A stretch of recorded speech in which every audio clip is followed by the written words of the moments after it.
In a world bustling with self-interest, the simple act of helping others often appears as a beacon of light, a straightforward path to goodness. We are taught that kindness is its own reward, a noble pursuit that enriches both the giver and the receiver. But what if the cost of this noble pursuit is far greater than we ever imagined? What if the true price of altruism demands more? This is a story of Ilara, a woman who discovered the shocking, yet ultimately profound, cost of helping others. Ilara was born with an empathetic heart, a soul attuned to the suffering of those around her. From a young age, she found joy not in personal gain, but in alleviating the burdens of others.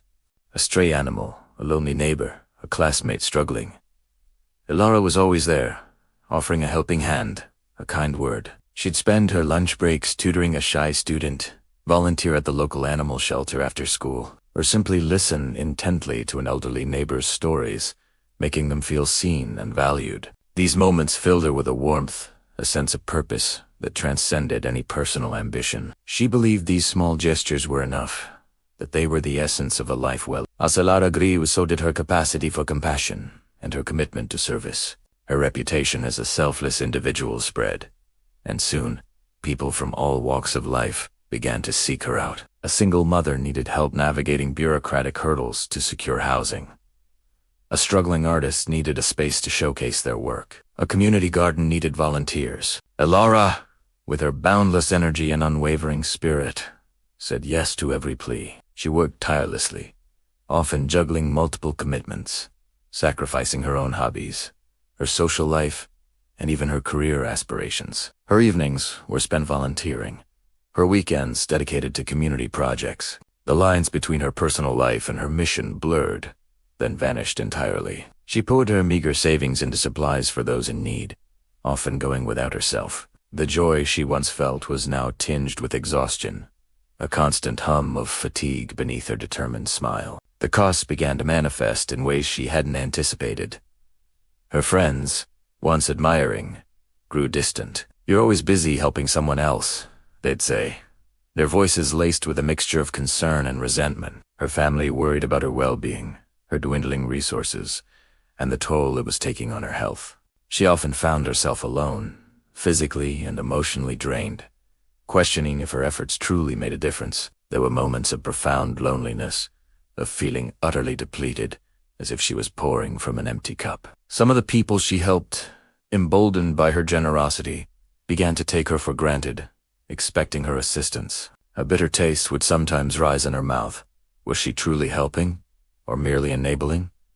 Was her kindness being exploited? The weight of these questions pressed down on her, threatening to extinguish her flame. One particularly harsh winter, Ilara found herself at her lowest point. She had spent her last few dollars buying warm clothes for a homeless family, leaving herself with nothing for rent. The landlord was unsympathetic. An eviction loomed. Exhausted, cold, and utterly defeated, she sat on a park bench. It was then that a frail, elderly man, whom she had helped months ago with his groceries, approached her. He recognized her immediately. "Ilara," he said, his voice raspy. He looked troubled. She tried to hide her despair, but he saw through it. He sat beside her, and without a word, pulled out a small, worn envelope. "I heard about your situation," he whispered. "My pension came in. It's not much, but it's enough for your rent."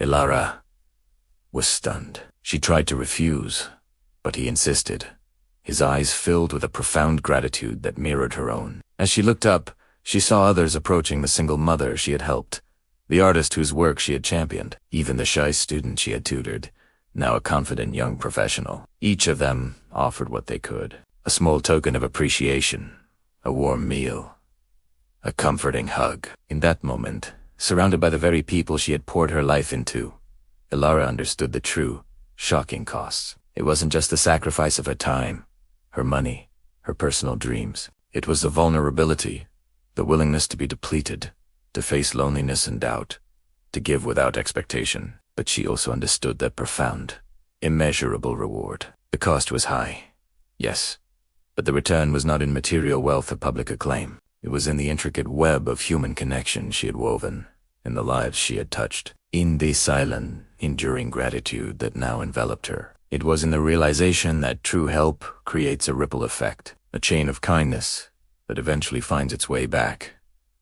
Not as a debt repaid, but as a testament to the enduring power of human compassion. Elara continued her work, but with a newfound wisdom. She learned to set boundaries, to accept help when offered, and to understand that her own well-being was crucial to her ability to help others. The shocking cost of helping others is indeed immense, demanding a piece of your very soul. But the story of Elara teaches us that this cost is not a burden, but an investment in humanity, in connection in the profound, transformative power of love. And in the end, the return on that investment is a life rich beyond measure, a legacy of kindness that echoes through eternity. So, as you navigate your own life, remember Lara's journey. Remember the costs, but more importantly, remember the invaluable, life-affirming reward that awaits